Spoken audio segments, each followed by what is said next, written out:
All right, folks, China can never be trusted. That's the subject of the rift.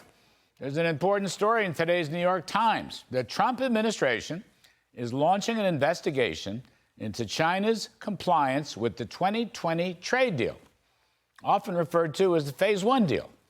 I served on our China trade team for about 2 years as we worked laboriously between Washington, D.C., Beijing, and elsewhere to come up with a deal.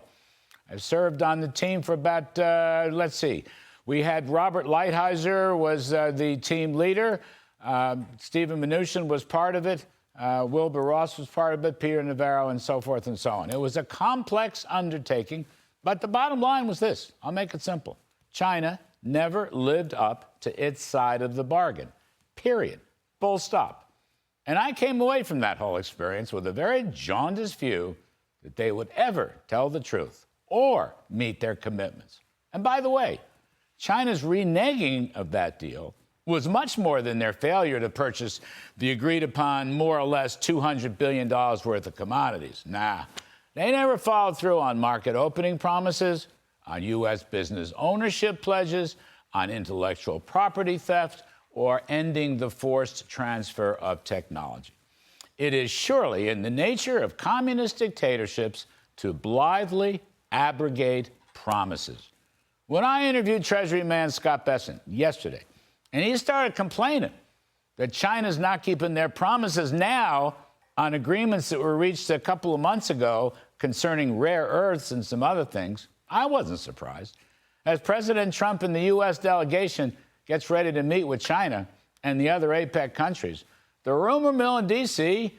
is full of stuff about how the U.S. is going to turn off the spigots to China for critical software exports, semiconductor exports, jet engines, other stuff.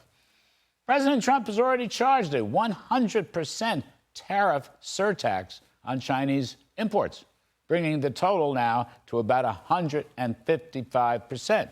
That's because China has reneged. Now, I asked Secretary Bessent about all this yesterday. Here's what he said. This is China versus the globe. It's not just on the U.S.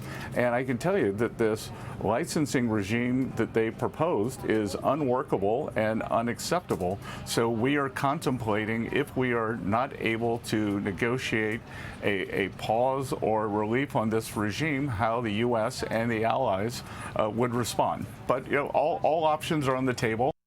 All right. That's tough talk, though, from the Treasury Secretary.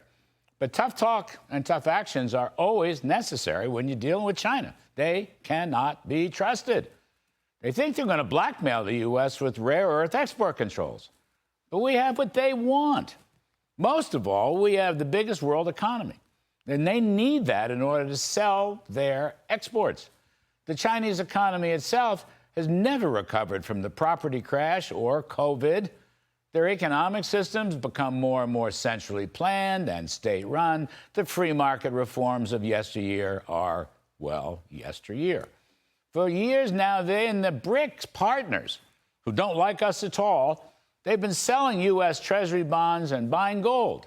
And they're doing it to diminish the world reserve currency status of the U.S. dollar. But as Bessent told me, pro-growth Trump policies of tax cuts, deregulation, and energy dominance, and reciprocal world trade will boost the value of the dollar.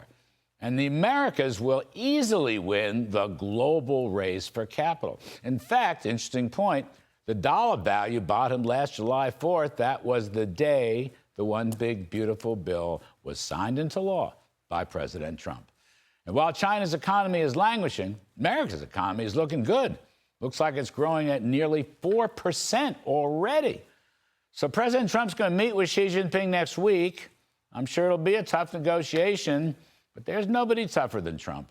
And you can bet he will remember that China totally reneged on the so-called Phase 1 trade deal in his first term. And that's the rift.